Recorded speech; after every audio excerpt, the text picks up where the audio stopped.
The massive view screen on the bridge of HS Hyperion showed endless stars, each one a reminder of how far humanity had come. Captain James Walker stood with his hands clasped behind his back, his weathered face reflecting the soft blue glow of the ship's instruments. The crew worked quietly at their stations, but tension filled the air like a heavy blanket. "Captain, incoming transmission from Earth Command," called out Tom from his communications console. "Priority 1. Walker nodded, his gray eyes fixed on the main screen as it changed to show the stern face of Admiral White. The lines around the Admiral's mouth seemed deeper than usual, and Walker knew immediately that something was wrong.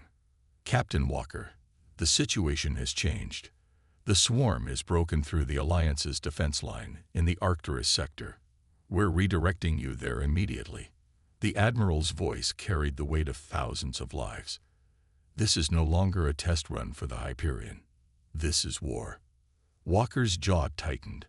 The Hyperion, humanity's most advanced warship, had only finished its trials 2 weeks ago. Its quantum drive engines and experimental weapons were still being fine-tuned. But there was no time left for preparations. "Understood, Admiral. How bad is it?" "Bad. The Alliance has lost 30% of their fleet in the last 48 hours. The swarm is using new tactics, something they haven't seen before." The Admiral leaned closer to the screen. "The Alliance asked for help, Walker. First time in their 1,000-year history they've asked a non-member species for military support. Don't let them down." The transmission ended, leaving the bridge in silence. Walker turned to his crew, seeing the mix of fear and determination on their faces. They were the best Earth had to offer, 300 men and women chosen from millions. "Plot a course to Arcturus," Walker ordered. "Maximum speed." The Hyperion's quantum drive hummed to life, its revolutionary technology allowing the ship to slice through space faster than any Alliance vessel. As stars streaked past the viewports, Walker studied the tactical display showing the battle zone they were heading toward. The swarm's ships appeared as red dots, spreading across the map like a virus.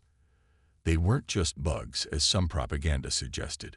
They were intelligent, adaptable, and connected through a hive mind that made them terrifyingly efficient in battle. They consumed everything in their path: metals, organics, entire worlds, to feed their endless expansion. Engineering reports quantum drive is stable at 130% capacity, announced Jack, the young officer at the helm. "We'll reach Arcturus in 6 hours." Walker nodded, remembering his last conversation with the ship's designer. The Hyperion wasn't just a warship. It was humanity's statement to the galaxy. While the Alliance relied on centuries-old technology and rigid battle formations, the Hyperion represented a different approach. It combined raw power with flexibility, allowing its human crew to make split-second decisions that no eye could match. The hours passed in tense preparation. Walker reviewed battle reports from the front lines, each one grimmer than the last. The Alliance's mighty dreadnoughts, each the size of a small moon, were being torn apart by swarms of smaller ships that adapted to every tactic thrown at them. "Captain," called Dr. Miller from the science station, "I'm picking up distress signals. Lots of them. We're getting close." The view screen shifted to show the battlefield. Debris from destroyed ships filled space like a metallic asteroid field. Alliance vessels, their sleek designs marking them as the peak of galactic engineering, fought desperately against clouds of swarm ships that moved like schools of hungry fish. "Battle stations," Walker commanded, his voice steady. "Power up all weapons. Shield configuration Alpha 7. Red alert lights bathed the bridge in their glow as the crew rushed to their positions. The Hyperion's quantum core pulsed with energy, feeding power to its experimental weapons arrays. This was the moment of truth, humanity's first real step onto the galactic stage. "Sir," Tom's voice cracked slightly, "incoming transmission from the Alliance flagship. They're ordering us to stay back. They say we'll just get in the way." Walker allowed himself a small smile. "Send them our specs, and inform them that we're not here to watch. We're here to fight." The Hyperion surged forward, its human crew ready to show the galaxy what Earth could do. The real test wasn't just about surviving the battle. It was about proving that humanity deserved its place among the stars. The Hyperion glided through the debris field, its advanced sensors mapping safe passages between the wreckage of fallen ships. On the bridge, Walker watched as an Alliance escort ship approached, its sleek blue hull decorated with the geometric patterns that marked its battle record.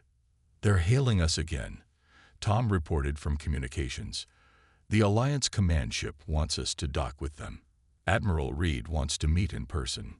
Walker straightened his uniform. "Tell them we accept. Jack, take us in, nice and steady. Let's show them how smoothly a human ship can move." The Alliance command ship was massive, easily 20 times the size of the Hyperion. Its docking bay could have held a small fleet, but today it was half empty, a silent testimony to their recent losses. As the Hyperion settled into its assigned berth, Walker could see other alien ships' crews gathering to stare at the human vessel. "They're sending an honor guard," Tom said, then paused. "Sir, they're wearing environmental suits. They don't know what we look like." "Then let's go introduce ourselves." Walker selected a small team. Himself, Lieutenant Thompson from Tactical, and Dr. Miller from Sciences. They'd made their way to the airlock, where they found themselves facing 6 tall figures in shimmering protective gear. The Alliance greeting party led them through corridors that seemed to shift and flow, the walls alive with soft light. Other alien crews they passed pressed against the walls, some with too many limbs, others floating in personal gravity fields. All of them watched the humans with obvious curiosity. Admiral Reed waited in a large chamber that had been adjusted to Earth normal gravity and atmosphere. The Admiral was tall, nearly 8 feet, with skin that rippled like water and eyes that seemed to change color with each movement. When the environmental suit came off, Walker realized why the Admiral's species, the Meridians, were known as the Water Singers. "So," Reed's voice carried a musical undertone, "Earth sends us a single ship. One ship when we asked for a fleet." The Admiral's eyes shifted to deep red. "Do you mock us, Captain Walker?" Walker kept his voice level. "No, Admiral. We bring you the most advanced warship humanity has ever built. The Hyperion may be one ship, but it's the right ship. The right ship." Reed gestured to a holographic display showing the battle zone. "The swarm devours everything in its path. My people have fought them for 3 generations. The collective lost 2 systems last week. The bridge makers lost their homeworld. What can one human ship do?" Before Walker could answer, alarms blared through the chamber. A young Meridian officer rushed in, their skin pulsing with urgent patterns. "Admiral, swarm ships detected on approach vector. They've changed their energy signatures. Our sensors almost missed them." Walker tapped his comm unit. "Hyperion, status report." "Sir," Jack's voice came through clearly, "we've got them on our quantum arrays, counting 15 swarm ships using some kind of new cloaking technology. They're headed straight for the civilian evacuation routes." Reed's eyes widened, shifting to a surprised yellow.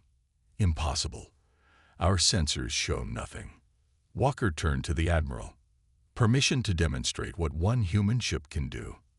Reed studied him for a long moment, then made a flowing gesture that might have been a nod. "Show us." The humans rushed back to their ship, passing through the airlock just as the first distant explosions rocked the Alliance command ship. Walker and his team sprinted onto the bridge, where the crew was already at battle stations. "Target lock on all 15 ships," Thompson reported from Tactical. "Our quantum sensors can see right through their cloak." "Show it on main screen," Walker ordered. The view screen lit up, revealing the ghostly shapes of swarm ships sneaking through the debris field. "Send targeting data to Alliance Command. Lieutenant Thompson, arm quantum disruptors." The Hyperion's experimental weapons powered up, humming with energy that made the deck plates vibrate. The swarm ships, realizing they'd been detected, broke formation and accelerated toward the human vessel. "Fire." Beams of purple-white energy lanced out from the Hyperion's weapon ports. The quantum disruptors, designed specifically to counter the swarm's adaptive armor, struck true. 3 enemy ships erupted into clouds of debris. The others scattered, their cloaking technology failing as they try to escape. Alliance ships are picking up our targeting data, Tom called out. They're moving to intercept. Walker watched as the massive Alliance warships, guided by the Hyperion's sensor data, caught the fleeing swarm vessels in a deadly crossfire. Within minutes, the threat was eliminated. 2 days after the skirmish with the cloaked swarm ships, Lieutenant Thompson stood before a mixed crowd of human and Alliance officers in the Hyperion's briefing room. The Alliance commanders floated or sat according to their species, their eyes fixed on the tactical display. The swarm adapts to everything we do, Thompson said, moving her hands through the hologram. But they follow patterns. They think like a hive, moving together, attacking together. We need to stop fighting them like they're a regular army. An Alliance commander, his crystalline body reflecting light across the room, spoke up. Our battle computers have analyzed every possible approach. The swarm's numerical advantage makes traditional tactics ineffective. Thompson smiled. That's exactly it. We need to stop being traditional. She pulled up an image from Earth's history. This is from an ancient sea battle on our world. A smaller fleet defeated a larger one by breaking every rule of naval combat at the time. Walker watched from the back of the room as Thompson explained her idea. She had come to him the night before, excited about connecting Earth's old naval tactics with space warfare. Now he saw the Alliance officers leaning forward, their expressions showing growing interest. Space isn't flat like an ocean, Thompson continued, but the principles are the same. The swarm expects ships to move in certain ways, to follow certain rules. Their hive mind makes them predictable. They can't understand why a single ship would do something that seems stupid or dangerous. She changed the display to show a new battle formation. We split our forces into small groups. Some ships play bait, looking weak or damaged. Others hide in sensor shadows. When the swarm commits to an attack, her hands move through the hologram, showing ships emerging from hiding spots to trap the enemy. One of the Meridian officers made a sound like rushing water, their version of laughter. You want us to pretend to be weak, to act damaged and afraid. I want us to be unpredictable, Thompson answered. The swarm's greatest strength is also their weakness. They think as one mind. They can't understand why we would send ships in different directions, why we would take risks they think are illogical. Dr. Miller stepped forward, adding his scientific perspective. We've analyzed their communication patterns. The swarm has to think together to coordinate their attacks. It takes them precious seconds to agree on a response when something unexpected happens. Walker moved to stand beside Thompson. The Alliance fleet has more firepower than the swarm. You have better ships, better weapons, but you fight exactly the way they expect you to fight. Let's show them something new. The room erupted in discussion. Some officers argued that it was too risky, that breaking formation would leave ships vulnerable. Others saw the potential, especially after witnessing how the Hyperion had handled the cloaked attackers. There's more, Thompson said, quieting the room. She showed another simulation. We can use the debris fields to our advantage. The swarm avoids them because their ships are linked. They move in tight formations, but our ships can navigate through them. We can hide entire battle groups in plain sight. The crystalline commander's surface rippled with changing colors. Our ships are not designed for such close maneuvering. The risk of collision. Then let the Hyperion lead, Walker said. We'll show you it can be done. One ship moving in unexpected ways can break their formation, make them vulnerable. A whole fleet fighting like this could change the war. Admiral Reed, who had been quietly observing, finally spoke. Captain Walker, your crew has shown remarkable ingenuity, but what you suggest goes against 1,000 years of Alliance military doctrine. Walker met the Admiral's color-shifting eyes. With respect, Admiral, maybe that's exactly why we need to try it. The swarm knows your doctrine as well as you do. They've learned to counter every standard tactic. It's time to show them something they've never seen. The room fell silent as Reed considered. The Admiral's skin rippled with deep thoughts, colors flowing like oil on water. Finally, Reed stood. "Lieutenant Thompson, work with our tactical officers.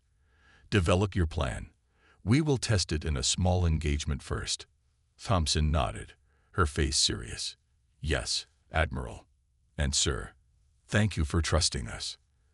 As the Alliance officers filed out, discussing the new tactics with growing excitement, Walker watched his crew with pride. In just a few days, they had gone from unwanted allies to respected partners. Now they had a chance to prove that humanity's greatest strength wasn't its technology.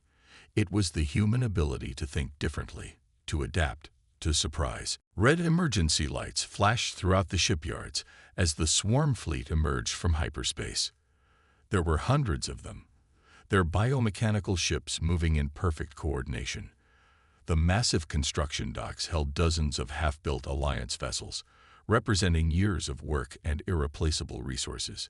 "Status report," Walker demanded, his eyes fixed on the tactical display showing the incoming swarm.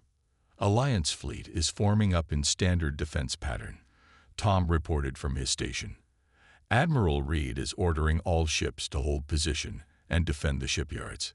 Walker studied the debris field between the swarm and the shipyards. Pieces of destroyed ships and construction materials formed a maze of twisted metal. The Alliance fleet was ignoring it, positioning themselves in a clean battle line. "Sir," Thompson spoke up from tactical, "if we follow standard formation, we'll be overwhelmed. But if we use the debris field like we practiced..." Walker nodded. "Send message to Admiral Reed, requesting permission to break formation and engage independently." The response came quickly. "Permission denied. Maintain position in defense line." Walker looked at his crew. They had spent the last week running simulations, proving their tactics worked. But the Alliance commanders were still too cautious, too bound by tradition. He made his decision. "Helm, take us into the debris field. Full power to engines and shields." "Sir," Tom's voice shook slightly, "Admiral Reed is ordering us to return to formation. They're threatening to charge us with insubordination. Send them our sensor data. Show them what we're about to do." Walker turned to Thompson. "Ready those modified quantum torpedoes." "Yes, sir. Adjusted them just like you suggested.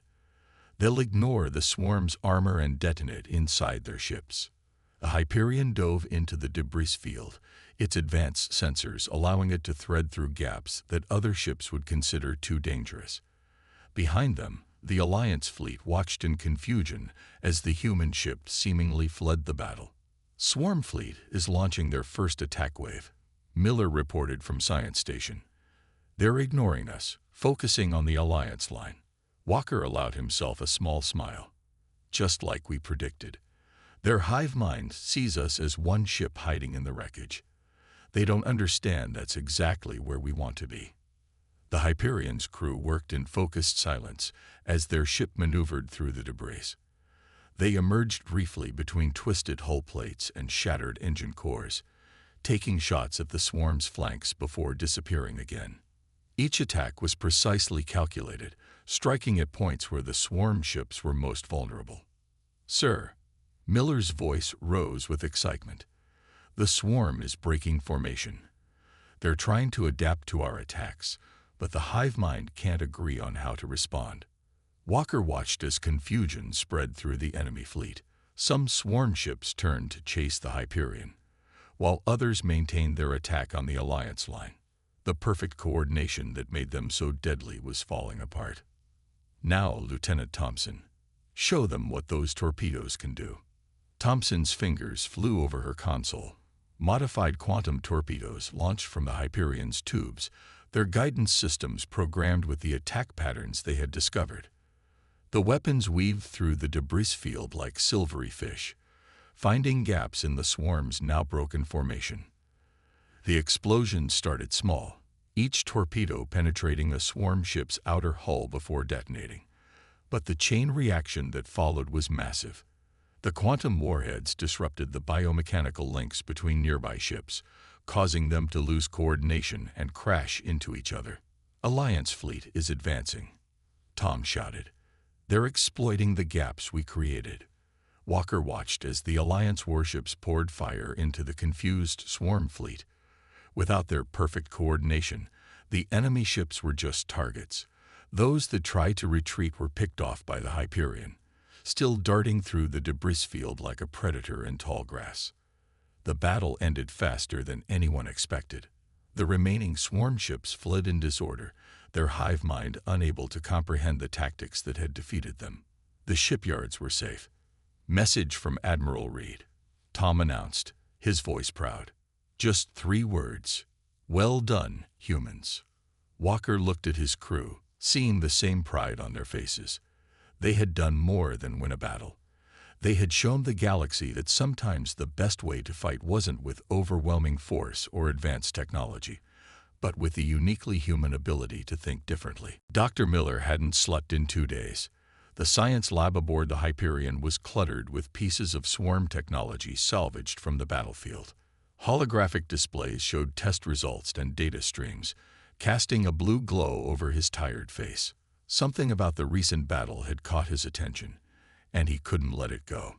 "Computer, run the quantum frequency scan again," he muttered, rubbing his eyes. "Focus on the moments just before their ships lost coordination." The door slid open, and Captain Walker stepped in. He looked around at the organized chaos of the lab, raising an eyebrow at the dissected swarm components spread across every surface. "Found anything interesting, Doctor?" Miller straightened up, excitement pushing away his exhaustion. "Captain, I think we've been looking at the swarm all wrong. Everyone sees them as a perfect hive mind. But look at this." He gestured to one of the displays showing wave patterns. "Their ships don't just communicate. They share consciousness through quantum frequencies." Walker moved closer to the display. "Explain it simply, Doctor." "Think of it like a radio signal, but infinitely more complex. Each swarm ship is both a transmitter and receiver. They share thoughts, decisions, even sensory input." Miller pulled up battle footage from their recent victory. "See how they got confused when we hit them from unexpected angles. It's not just tactical uncertainty. Their shared consciousness literally couldn't process what was happening." The captain watched the replay, seeing swarm ships colliding with each other as the Hyperion's attacks disrupted their formation. "So their greatest strength is also their greatest weakness." "Exactly." Miller picked up a piece of swarm technology, its surface still pulsing with faint biomechanical life. "Our quantum sensors detected something during the battle. When our torpedoes detonated, they briefly disrupted the frequency patterns the swarm uses. That's why nearby ships lost coordination." Walker's eyes narrowed. "Can we use this?" "I think so." Miller moved to another display, showing complex calculations. The Hyperion's quantum drive generates similar frequencies as a byproduct. If we could modify it, create a targeted disruption field. He paused, looking troubled. "But we have to get close to their main hub, the center of their consciousness. Too far away, and the effect would be too weak." The captain was quiet for a moment, thinking. How close? Based on these readings, inside their territory, near their central nexus, where their hive mind is strongest. Miller shook his head. It would be a suicide mission. Their defenses would be strongest there.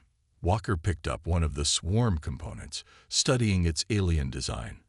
"But if we succeeded, if we could disrupt their quantum connection at the source." Miller's voice grew excited again. "It would be like cutting off the head. All their ships, their entire civilization, would lose their shared consciousness. They'd be individuals for the first time in their history." "Would it kill them?" Miller shook his head. "No, just break their connection. Each ship, each creature would survive, but they'd have to learn to think for themselves. No more perfect coordination, no more instant sharing of knowledge and tactics." Walker set down the component and walked to the lab's window, looking out at the stars. The Alliance had been fighting the swarm for generations, losing ground year after year. Now, thanks to human curiosity and their advanced sensors, they had found a way to end the war. How long would it take to modify our drive? A few days, maybe a week. Miller started pulling up technical diagrams. We'd need to reconfigure the quantum core, add focusing arrays. The power requirements would be massive. Do it, Walker ordered. But keep this quiet for now. I need to talk to Admiral Reed first. As Walker turned to leave, Miller called after him. Captain, there's something else you should know. He pulled up one final display, showing energy patterns from their battles. The swarm. I don't think they're naturally evolved. These quantum frequencies, the way their technology works, someone made them this way. Someone gave them this technology. Walker stopped in the doorway. You mean there's something else out there? Something worse than the swarm? Maybe. The patterns are millions of years old, but they're definitely artificial. Miller looked at his captain. If we do this, if we break their connection, we might learn who created them. And why? Walker nodded slowly. One problem at a time, Doctor. First, let's save the galaxy. Then we can worry about who's really behind all this. Admiral Reed's command room was packed with leaders from every Alliance species. The holographic display in the center showed a massive three-dimensional map of swarm territory. The Hyperion's crew stood before them, Walker at the center with Miller and Thompson at his sides. You're telling me, Reed's skin rippled with dark colors of doubt, that this modified quantum drive could end the war? End the swarm threat forever? Yes, Admiral. Miller stepped forward, pointing to the center of the map. But we need to get close to their central nexus. This is where their hive mind is strongest. If we can trigger the quantum disruption there, the effect will spread through their entire network. The crystalline commander from their earlier meetings glowed with concern. The nexus is surrounded by millions of swarm ships. It's their most heavily defended location. No fleet could reach it. Not a fleet, Walker said quietly. One ship, the Hyperion. The room erupted in discussion. Some leaders shouted that it was impossible. Others demanded more details. Reed raised a hand, bringing silence. Explain your plan, Captain Walker. Thompson activated a smaller hologram, showing the Hyperion's modified systems. We've reconfigured our quantum drive based on Dr. Miller's discoveries. We can mask our energy signature to match the swarm's frequencies. In effect, we'll look like one of them. For a short time, Miller added. The disguise won't last long once we're close to the nexus. The concentration of their quantum field will detect any imperfections. Walker took over. We need a diversion. A major Alliance attack on 3 points around their territory. The swarm will respond, drawing ships away from the nexus. The Hyperion slips through in the confusion. And if you're detected, Reed's eyes shifted through shades of concern. Then we fight our way in, Walker said simply. Every crew member on the Hyperion is a volunteer. We know the risks. The room grew quiet. The Alliance leaders looked at each other, their various forms of expression all showing the same mix of hope and worry. They had fought the swarm for generations, lost countless lives and worlds. Now humans, newcomers to the galaxy, were offering a chance to end it all. Show us the details, Reed finally said. Every step. For the next hour, they planned. The Alliance would gather its remaining fleets, launch simultaneous attacks on key swarm installations. The attacks would use the tactics the Hyperion had proven. Unpredictable movements, ships hiding in debris fields, hit-and-run strikes that would confuse the hive mind. The swarm will be forced to split their attention, Thompson explained, moving symbols around the map. Their ships will spread out, trying to counter multiple threats. That's when we make our run for the Nexus.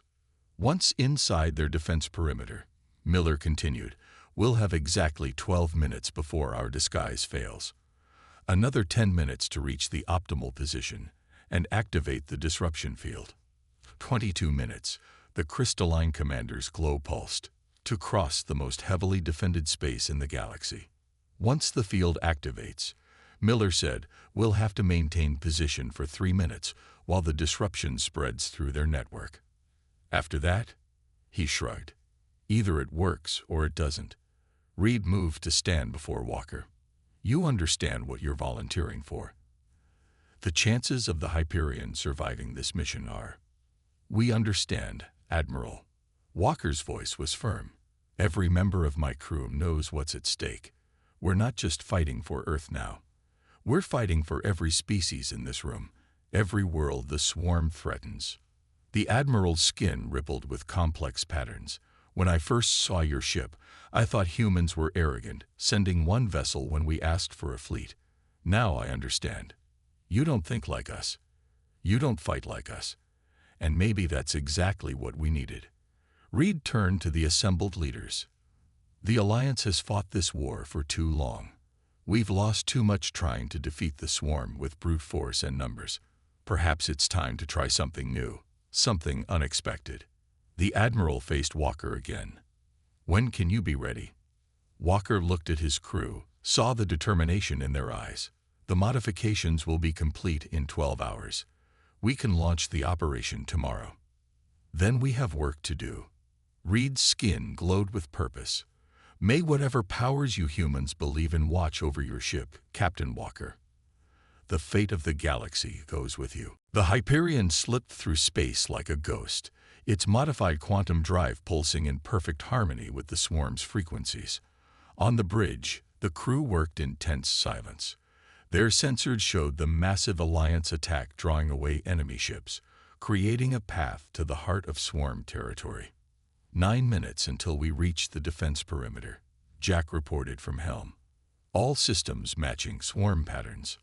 Walker nodded, his eyes fixed on the tactical display.